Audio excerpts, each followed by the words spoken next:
Due to suggestive adult themes and dialogue, this podcast is intended for adults. In other words, the truth is ugly, so we get ugly right along with it. Everything we say is out of love for ourselves, our people, and our community. Sincerely, the Green Route Podcast. Stop the damn dancing! Act like you got some goddamn sense, people!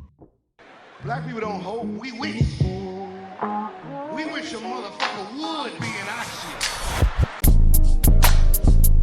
As far as I'm concerned, they could burn this bitch to the ground. And it still wouldn't be enough. And they are lucky that what black people are looking for is equality and not revenge.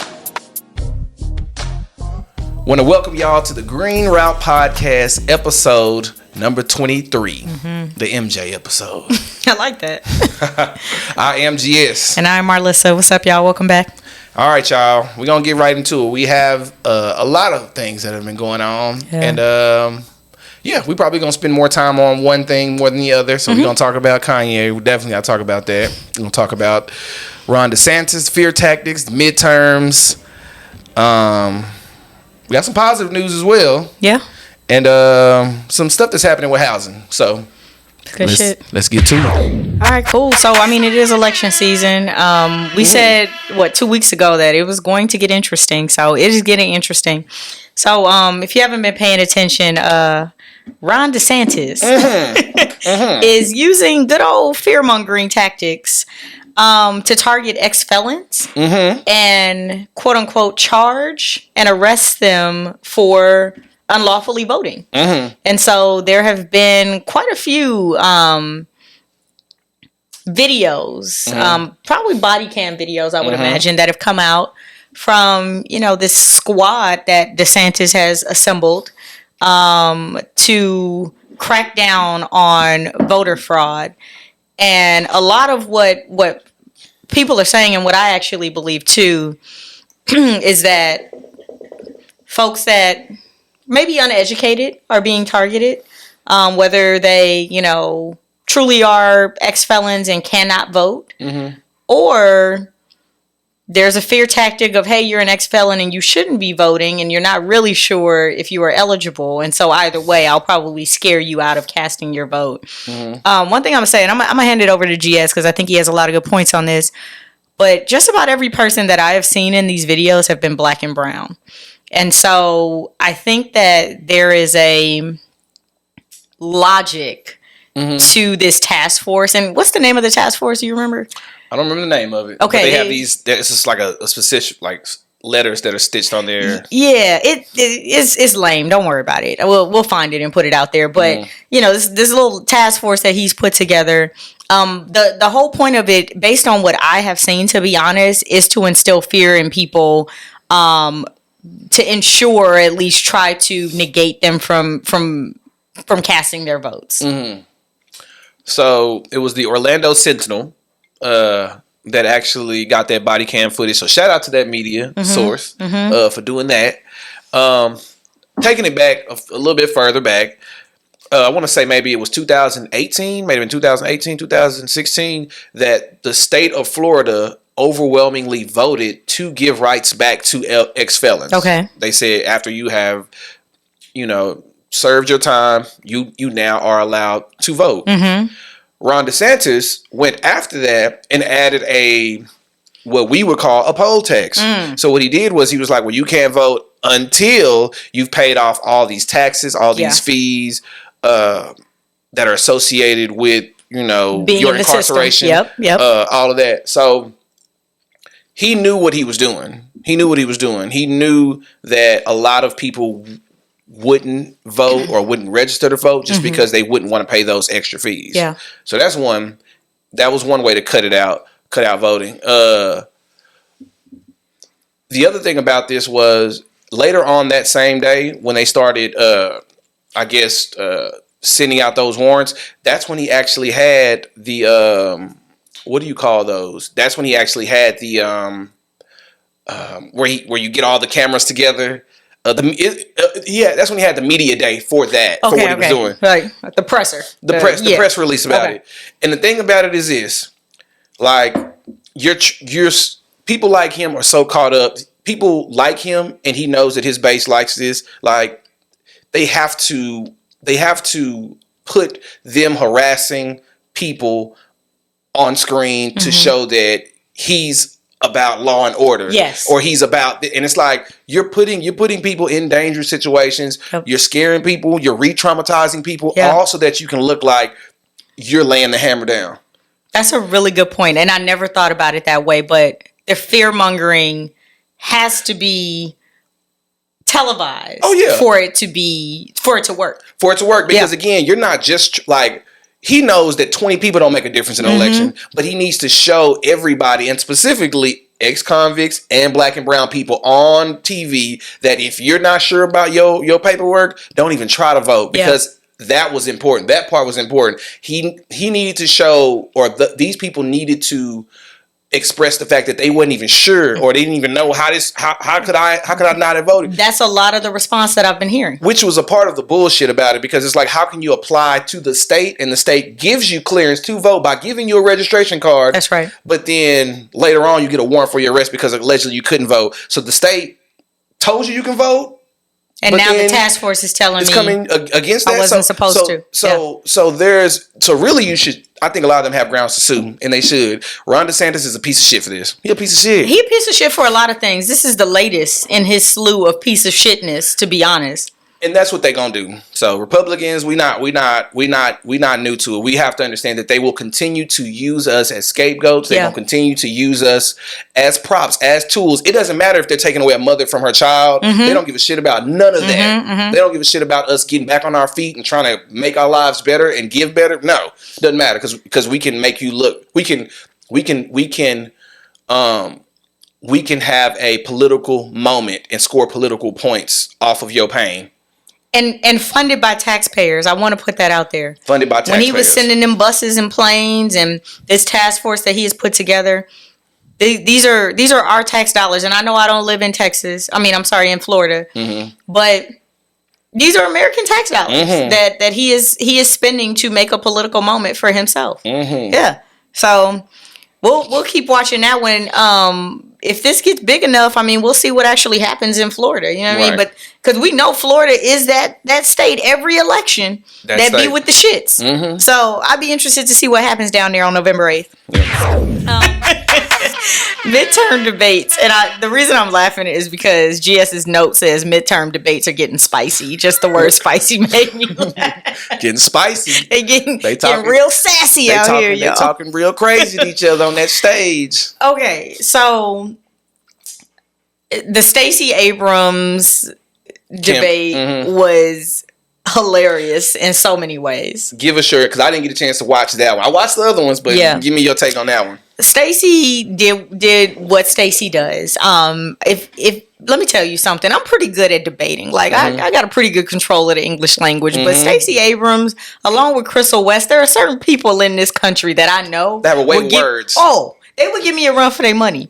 Stacey Abrams is one of them people. So when you get on stage with Stacey, you got to come correct. Got to. You got to know your shit, because not only has she probably done her own research, she has a team of people in her campaign who have handed her cheat sheets and information and facts. And if I were Stacey, I would make sure, like, hey, you've vetted this several times over, right? Like, if I say this, I'm not going to look like a fool, right? Cool. So Stacey Abrams is on stage, and some of the most interesting moments for me is when she's calling Kemp out about, hey, that wasn't the truth, and let me give you the truth. Exactly. And proceeded to read that ass for filth about several things. So, and one thing that got me about Stacey Abrams, and I love her, y'all. Like, I try not to cape for politicians because I know they're politicians. But this black woman, this chocolate skin, heavy set, regular looking black woman, for me, just embodies the fact that she didn't get by on looks. She had to develop a personality. She had to develop. I didn't think that's a very good one. Like she is not historically what we would consider beautiful in this country, and so she had to earn her way here several times over. Ability, her skill, 100%. So when you get on that stage with a Stacey Abrams, you better know your shit. And Kemp got caught up several times, but the moment that really got me and made me laugh was when he was talking about being endorsed by like sheriff's departments and police departments. And he was like, "You're not. You're not." I saw that part. You're right. I did see that part. And she was just like, okay, none of that is true. She was like, let me point out that I don't hang my hat on my endorsements. I don't tell you about every endorsement that I have because honestly, it's too many. I'd be here all night with you. Talk that and talk. I don't have the time. I'm out here working for the people.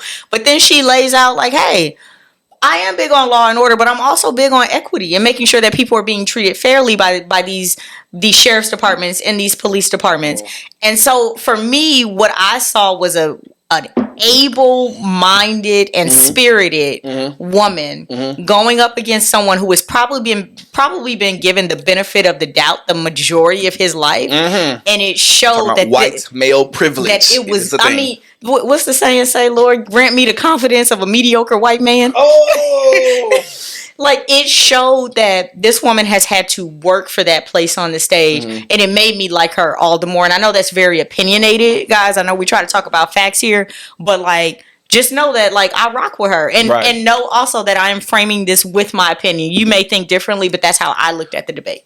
The Green Route podcast stands for Stacey Abrams. We support her. We believe in her. And we support her. And there it is. I'm just being real. This is what we do. So I caught pieces of that. I thought the Raphael Warnock and Herschel Walker debate was very much so interesting. He said, "I got a police. I'm a police officer. What they did not know, sir, you can't use props. It's already in the room. That's a prop, sir. Okay, so that was that part. So there was that part. I thought was interesting. I mean, him calling him out like, how can you had.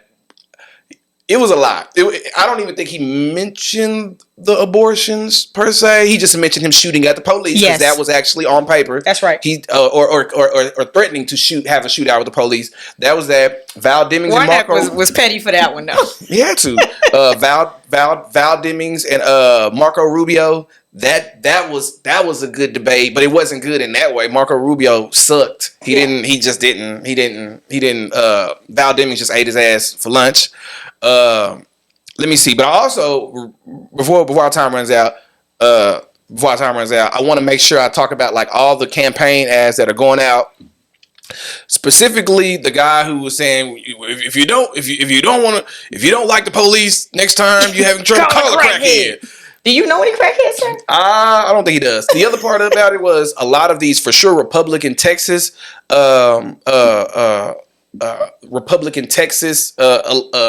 people who are running, Abbott, Ken Paxton, a lot of them are based on fear mongering. Like, it's not like Abbott used a black woman whose son was murdered by someone. Yes. And she talked about, well, if Beto comes to power or if he becomes a governor, he's gonna release all these criminals. And it's just like, that's the one that he's running the most. So basically, sum up my part. It's fucked up that a person, Ken Paxton, Abbott, have been in their position for years, and their best shot is not what they've done, not what they've accomplished, but a fear message about their competition that ain't even happened yet. Right. Like, I would think you'd be like, hey, I have solved this problem. I've fixed this. I've helped groups like this. I've done this. Like, no. All of their campaigning has to do with the other person. That's right. Not what they've done. And they're the ones who've been in the position. Don't vote for me. Vote against my opponent. Yeah. So. Like that. And you're right. That's crazy because you're hanging your hat on somebody else's notoriety, which I think, in my opinion, is a bunch of dick riding. Like, it is definitely that. And it's giving baller alert. It's giving that. So, but yeah, y'all, the Republicans don't even need to say what they're actually going to do to fix anything. If they don't, because that's not their platform. Like, they have realized that fear mongering works. Again, we just talked about Desantis, him again making sure 20 people get arrested for fraud, quote unquote, fraudulent voting. Right. When all of them said that they thought that they were in the clear and they were just exercising their right. It's not like they trying to steal a whole fucking election. No, they just voting because it's their right. Hell, and they may have been in the clear because, to be honest, whoever pulled that little Excel sheet, may not have looked to see if they had been cleared of all their fees and all the other shit. Exactly. Yeah, so they may very well have been in the clear. We don't know if DeSantis is like, just find 20 of them. Find 20 ex-convicts that voted. Just find 20 of them. Make sure they look the part. Yeah, find 20. Yeah. And I want to say it was like MSNBC or somebody else, they pointed out how the majority, like it was like 18 or 19 of the 20 people were on the Democratic, like they were Democrats. So we want to sprinkle some positive news in here, y'all. it's right there in the middle. Because it's just a lot of shit going on. It's a lot of stuff, but I do think it's important, especially as people of color in this country, to celebrate like our wins, because there's always trauma around the corner. Like I think that's why Black people laugh the way we do, because we know so like we're gonna be crying tomorrow. Like they're gonna take somebody from us. So like we got to get this one good ridiculous rolling on the floor laughing. So positive news. This is the youngest Black girl to be admitted to medical school. She is 13 years old. I don't even know what the fuck I was doing at 13. Playing sports and music, maybe. I don't know. Buying $25 sodas from the store, Walking going up to the candy store, house. Yeah. Doing a lot. I wasn't thinking about nobody's medical school, that's for sure. To me, it's just a testament to, for sure, our children's genius. Yes. Yes. And again, the reason why we have to stress the genius that is within Black children is because we deal with so much shit on the outside. One of the other reasons why I wanted to highlight this, and I had posted this even in our story. There's just been a lot of videos that I've been seeing that have been going viral, and it's only been like pieces, like parts of like young Black teenagers fucking shit up. Yep. And I'm like, and on one blog site, I even like posted on. I was like, y'all, this is dangerous to all Black teenagers that y'all are posting this with no context. That's right. And you know what was funny? One of them, I actually found them. They were some guys from Fort Worth. They was hood for sure, but they was like, man, they were talking about this shit was about chocolate. It wasn't about no chocolate. They put their hands on us when we came in trying to sell chocolate, and they asked us to leave. We was like, all right, we getting our people together, and we wasn't moving fast enough, and they put their hands on us as like try to kind of physically push us out, and they were like, what? Yeah. And they turned up on them, and we caught the turn up part. But going back specifically to this thing, this is why we have to continue to push the positive narratives, the things that's happening with our children. A lot of people want to put them in jail and just kind of have these labels on them, but it's like we're so capable. So this young girl, not only did she get admitted to medical school, but she has a small business that she's running. She busy. Baby is busy. Baby ain't outside kicking it like. And what I love for her more than anything is that she might be able to retire when she gets to our age. You know what I mean? Like, can you imagine just being like, yo, I'm good. I'm straight. My mama's straight. My daddy good. And I love it. And I think you're right. It speaks to the genius that a lot of times we can't recognize in our own kids because we're too busy just trying to survive. And so crazy enough, I just had a meeting before we came to record with Dallas Free Press, and we're starting a program for high school students to explore journalism. That's dope. Number one, because we don't want those types of stories written without context. We want to teach ethical, moral, like community-focused journalism to people in the community. And if we can catch them at her age, like not only do we teach them how to write, but then you teach them how to tell a story, and you teach them how to like police journalism in their own communities and rise up the stories that need to be told. And also tell the full story of the things that may not necessarily be positive, but to educate. So I love everything about this. Like I said, like I feel like I've done quite a bit, but I ain't done this. And so I'm here for it. And another point that I want to point out too about her story is that she talks about how her mom, like how she was homeschooled for a lot of her education. Her mom caught that she was, picking up things early on. And don't get me wrong, people have their things about, homeschooling and all that. But the thing about it is this: if homeschooling leads my child this direction, that's right. That just means that public schools, and I'm a product of public schools. Let's be real. Both of us. Dallas ISD. LAUSD. So we in public school babies around here. We ate them hard waffles. You know what I'm saying? Bobbed and weaved through them hallways. All of that. All of that. We survived it. But my point is, it's like, for me, it just speaks to the idea that what's going to have to happen is, for a lot of us, even as a person who used to be in education, we're going to have to take that responsibility back for ourselves, because I think that once we do, then we're going to produce more early med school students. I think we talked about this a few weeks ago, but how homeschooling is on the rise for black children. So Yeah. it went from, I believe, 2% before COVID to 16% now. Not surprised. And what I love most is what parents are doing. So say you got a friend in education, right? A Gabe.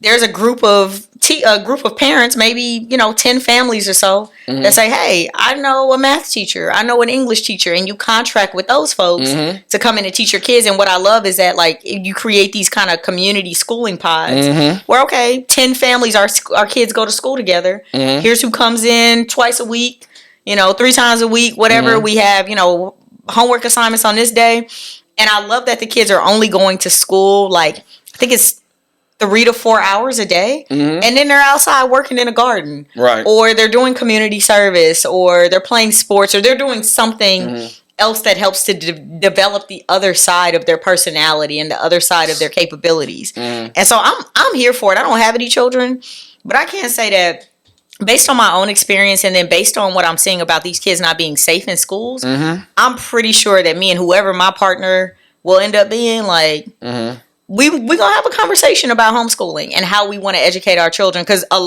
my friends are educated, and I know that is a privilege. I know my friend, I'm not talking about formal education, y'all. Like, I got friends that have traveled the world and read every book known to man without a degree, and they're some of the smartest people I know.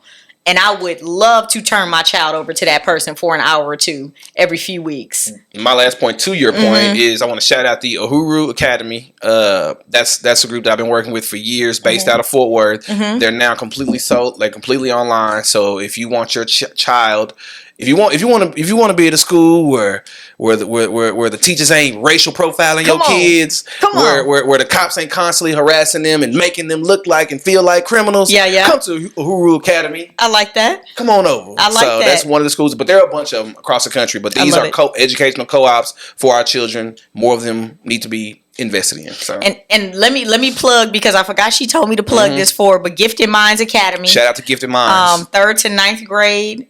They focus on math to make sure our kids are catching up. I don't know if you saw that this week. It came out that America's math scores are plummeting, and they believe it's like a COVID thing, but we ain't never been that great in math to begin with, so there's that.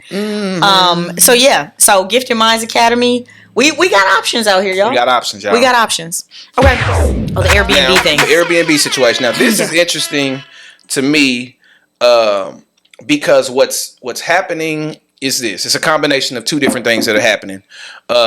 One,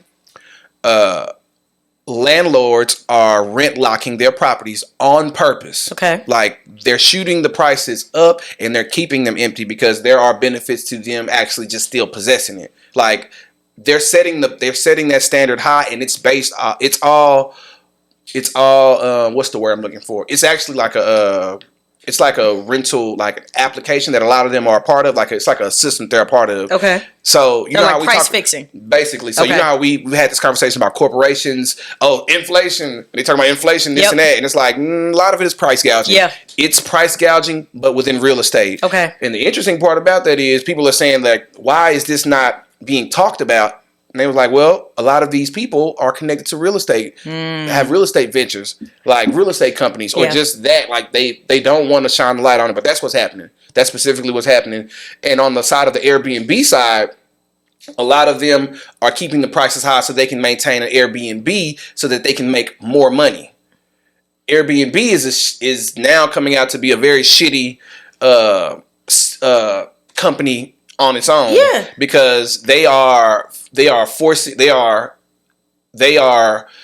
adding these crazy taxes.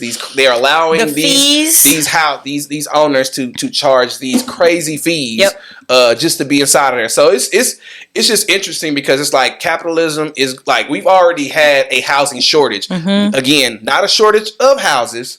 A housing shortage. An affordable housing shortage. Let's call it what it is. Exactly. Affordable housing shortage. And there are so many incentives that actually keep landlords from actually making it affordable. So this is like the precursor to it earlier to something that they feel like is going to bubble up into something even bigger. Basically what they foresee is a newer wave of younger people who are still working. They're predicting a new wave of homeless people that are not not the ones who have mental issues, who can't maintain a job, but they're predicting that this is going to lead to more homeless people who are functionally homeless. Y'all, that's a new word that they're using, functionally homeless. If you haven't paid attention to what's going on in California, I think California is probably the first place where we're seeing this actively happen right now. So you got people with full-time jobs, and think about teachers and, you know, folks who work full-time but probably get paid some of the least wages or the least salaries in America. So a lot of the folks that I even know personally, like I've known people who work a full-time job, they're a teacher, or, you know, say they are a clerk at a grocery store or something, and they sleep in their cars because they can't afford the rent. Right. And in my opinion, call me what you want. I think I've already stated my position on this show several times. Yes, I am a socialist. Yes, I do well, but that doesn't mean that I'm not willing to pay my fair share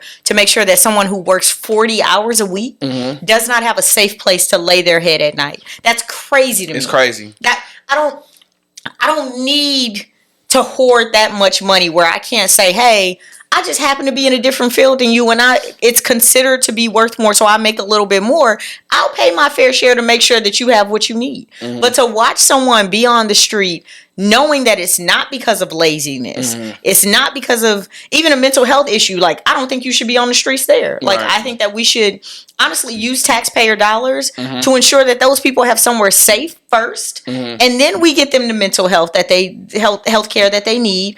Then we go into job training. But for all these people who are like, well, how they going to afford that house? That's where my tax dollars come in. And that's why I call myself a socialist, because I am more than willing to help out people who need help when they need it. So when I see shit like this, it actually kind of pisses me off, because no one in my mind should be homeless, but especially no one who works full time, who goes to work and gives something back to society should have to go sleep in their car and figure out how to heat their can of soup for the night. Like, that's insane to me. Well, it goes to the point of a lot of us believing that housing should be a civil right, and that's an issue. It's a basic human right. It should be. Should be.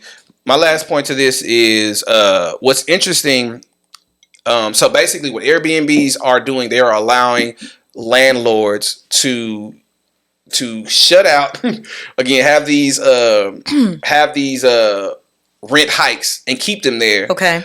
For the sake of them keeping Airbnbs, and there are landlords now who are kicking out their tenants because they can make more money by having Airbnbs. The interesting thing about Airbnbs was they were supposed to be a response to the hotels charging crazy fees. That's right. They were the opportunities. Yeah, we're the disruptors, and now they have become a part of the system. That's right. So they're still a young company, and they still have the potential to make the turn. And I think they can. Are they going to do it?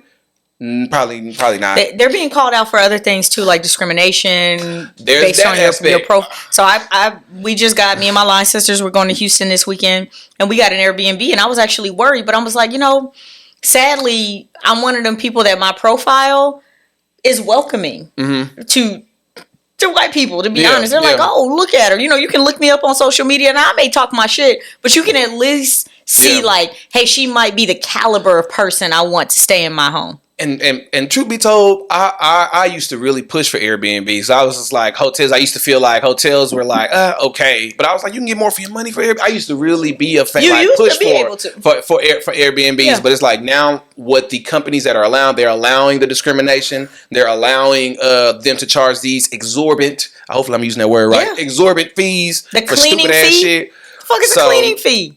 And they take a part of that. So my thing is, y'all, Just be wary of that. Just be wary of that. Yeah. So, all right, y'all. Last topic. I'm gonna give us 10 minutes on this one. Okay, good. I'm gonna give us 10 minutes on this one. All right, y'all. So our last topic is Kanye. What's going on with Ye? What's going on with Kanye?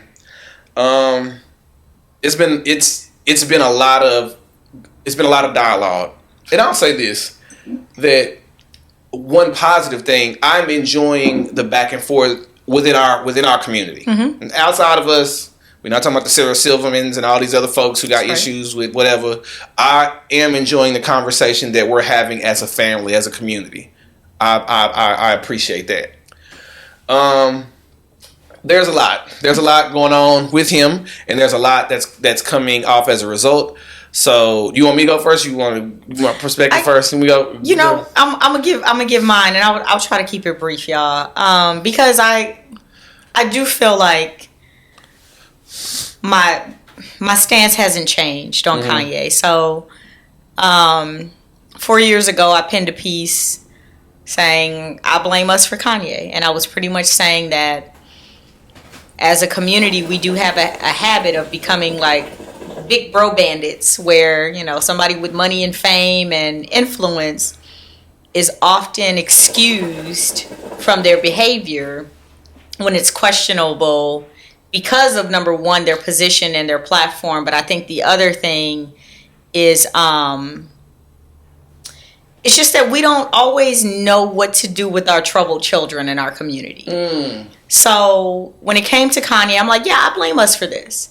Because there had to be people around him that saw the troubling behavior at some point, but were either afraid or refused to push back because maybe they were on the payroll, or maybe they felt like, oh shit, if I, you know, don't stay in his good graces, something could happen to my career. Who knows? Who knows? I think we see that a lot with child stars. Like when they get very famous and very rich, very young, their parents can't control them because, well, I'm paying your bills. Who gonna check me?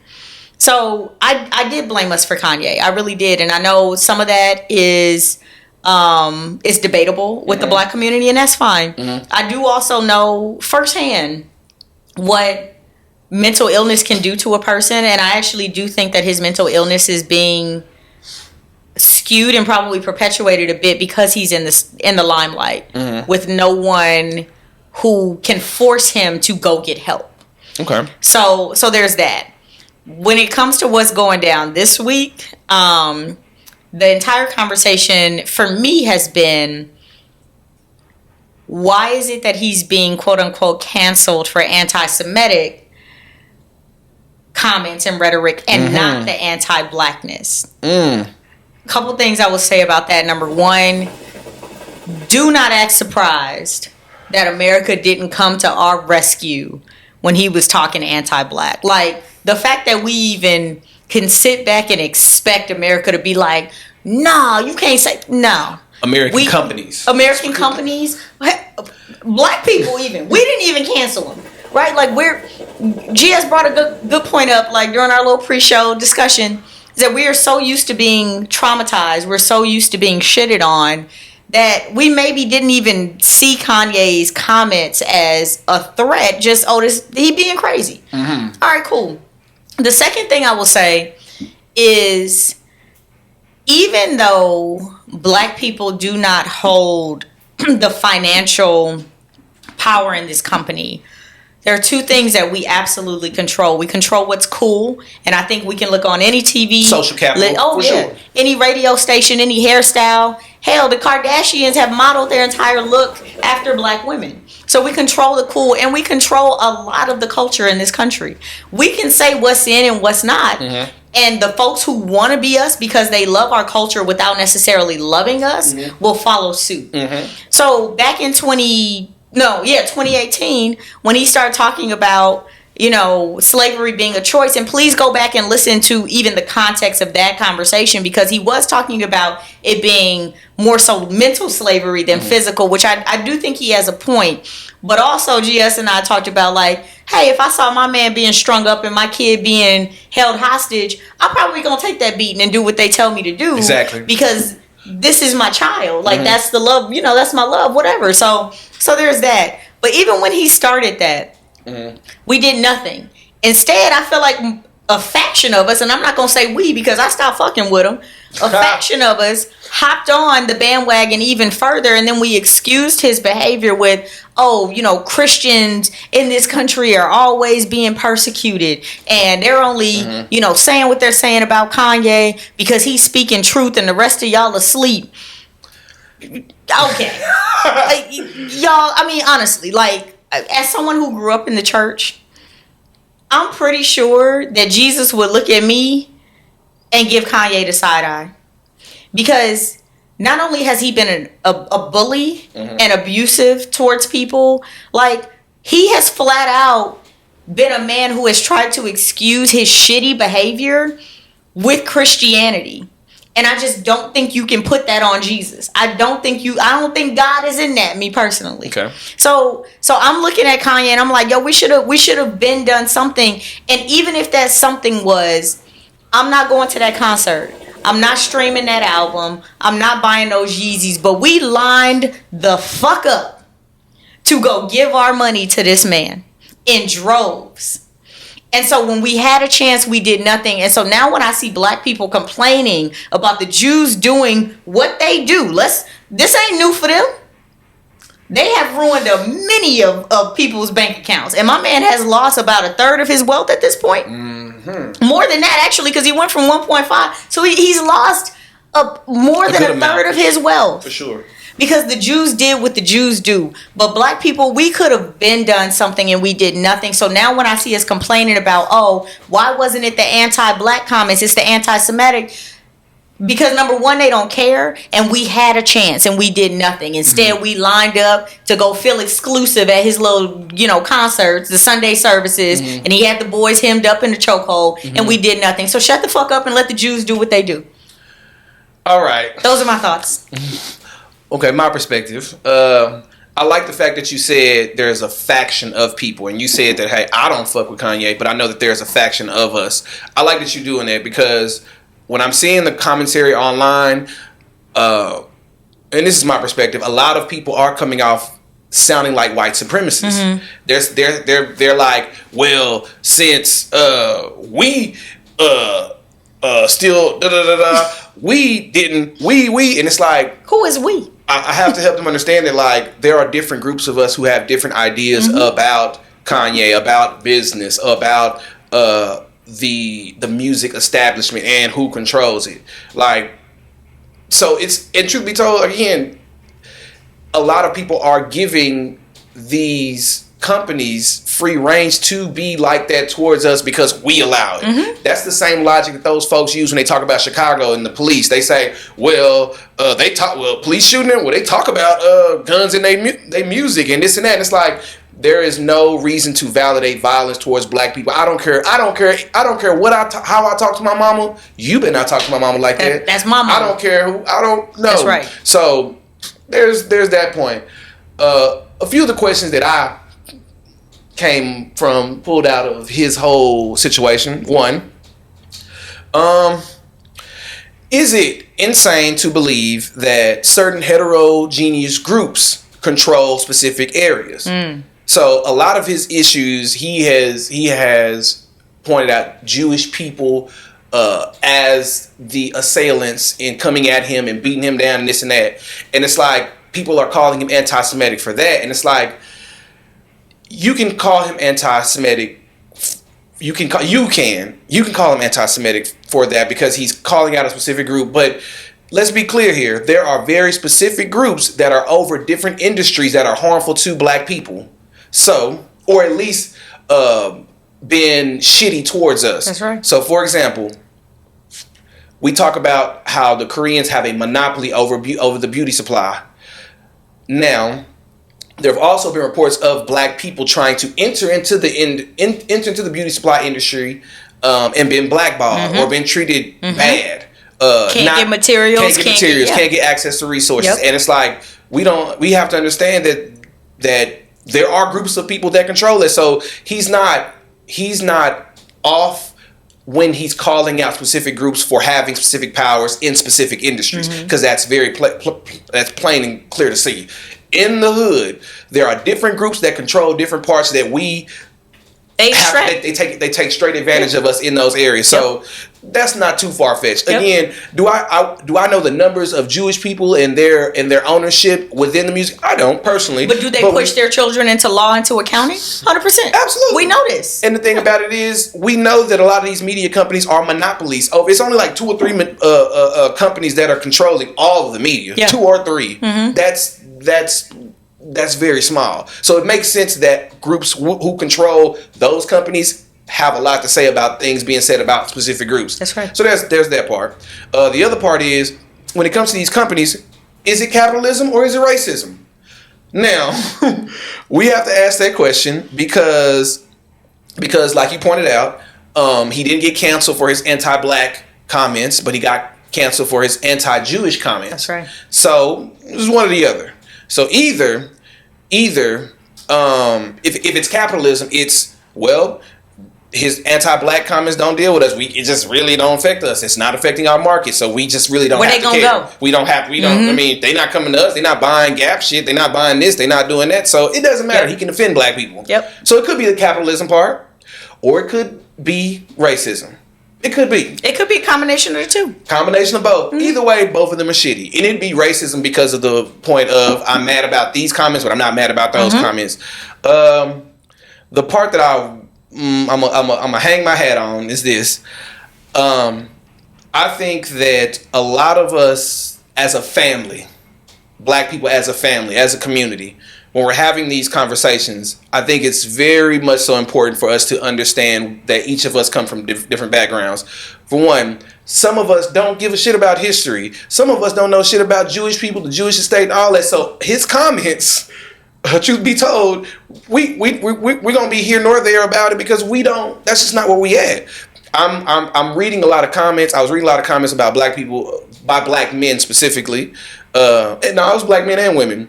But they were basically pointing out the fact that he needed to get out of those contracts, and that's one way to get out of those contracts. It's funny that he got out of all of them. He got out of all of them. So he actually, and they were like touting the fact that because he's in the position that he's in, he's done the backwards way of freeing himself. I heard that argument too.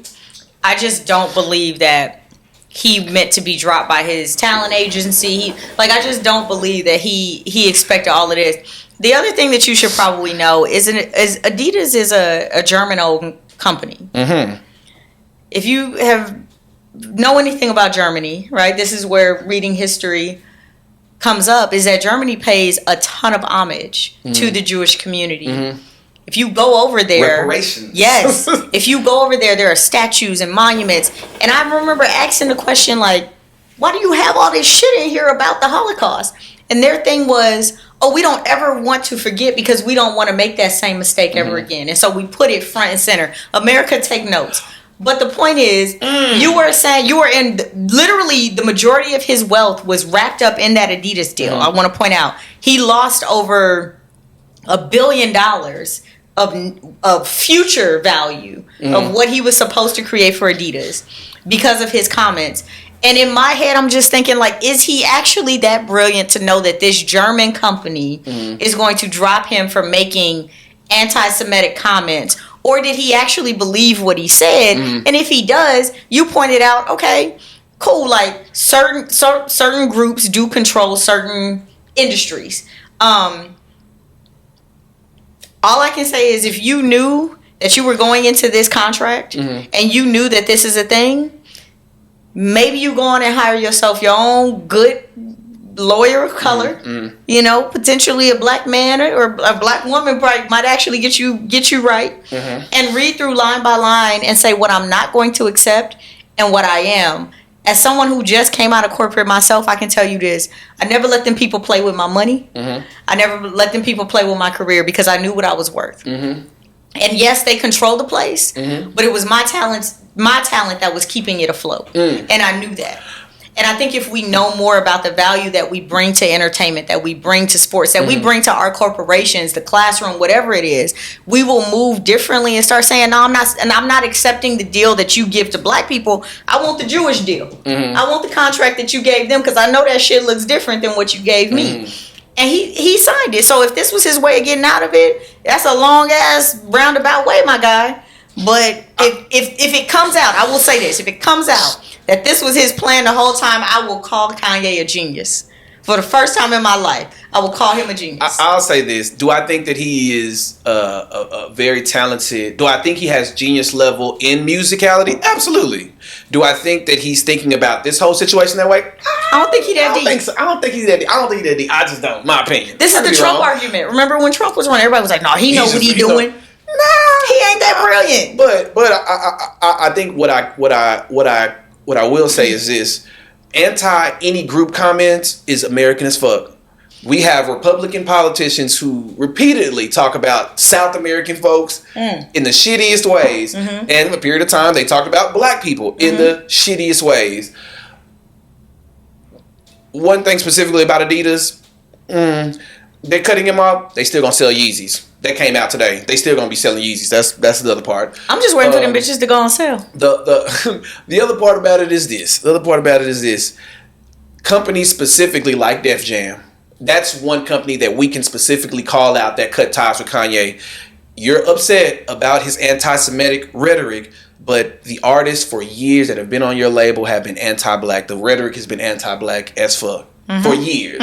So I don't get how y'all can really make that delineation, but that's here nor there. I get it, but I don't get it. I don't know. They not coming to save us, y'all. If they not, if anything, it does speak to the power that we do have over these companies, and in terms of their business decisions, we don't.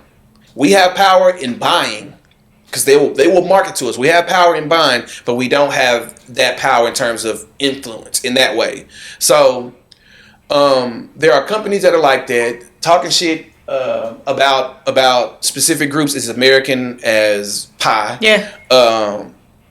So I guess in my mind, I hope that as a group that we come together and we kind of realize that the bigger picture is that we don't own a lot of these bigger industries that are controlling a lot of these things. I don't think Kanye is still relevant because of black people. I think he's still relevant because of the business decisions that he's connecting himself, or that he was connected with. And it goes to show that when he was saying foul shit that we thought was foul and nobody said nothing, it just goes to show that we don't have that power yet. So if anything, if I'm summing up my part, Kanye's, this whole thing, it ain't really about Kanye. If anything, it's a reflectant of the fact that we don't own any of the bigger companies that are running the music business, running all of these industries. And it's like, it's going to continue to happen. It's going to continue to happen. I agree that we may not own a lot, but I will never, and I said this to a friend earlier today, I'm never going to give our power away, because we do have power. We do. We, like, when George Floyd got killed, I will never forget the company that I worked for. All of the high potential black people penned a letter to leadership to let them know, like, hey, here are our demands. And if you don't get this done in 60 days, we're walking out. And here's how much money you've invested in each of us. Here's how much we're worth at these other companies. Like, we made it clear that we're done. Like, we're tired. And some shit changed because of it. So I do think that I do think we have power. We don't have as much as the Jews, don't get me wrong. Like, absolutely not, because there is a certain level of privilege that comes with being Jewish in this country, to be honest. So yeah, but I'm never going to give our power away and say we couldn't have done anything. Oh yeah, never will say that. Yeah, like, now, do we need to get in positions of leadership and ownership? Sure. I say it all the time. I don't even fuck with Tyler Perry's writing. I think he's a terrible writer. But did that man go build his own table because they didn't give him a seat at their table? And now he's a billionaire. Yes. A bill. And that's what I'm saying. Like for me, that's how we get that power. Like, to go build your own platform. And it goes back to, hey, maybe you shouldn't have entered into that contract if you knew it was shitty to begin with. And shout out to my good childhood friend Kenyon Dixon, who is a rising artist, but decided to stay independent because he didn't like what he was being offered by these major record labels. And he's doing it his own way, and he has creative freedom over his own work now, and I love that. I think that is a testament to how to, instead of letting somebody else pimp your talent, you can sell it the way you want to.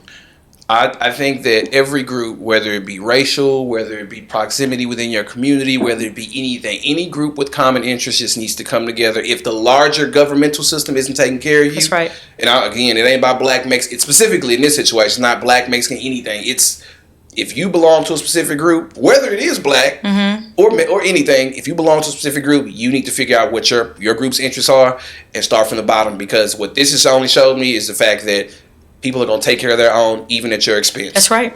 So that we can hang our hat on. We can drop the mic right there. Yeah, that's it. Thank y'all for rocking with us. We're gonna check in real quick. You go first. I am doing well. I've moved into a house. I moved into a new house. I am currently working out all the details to that. I'm happy. I'm in a good place. I love We're that. happy. So. You back in the gym? All worked out. I saw that. I worked out yesterday. I'm back, back. I saw you. 2 times a week. That's the goal. We're gonna go for 2 times a week. Okay. And see how this works out. I like trying to stay TV ready, y'all. Yeah, I'm trying to be like my skin, my shoulders. I like it.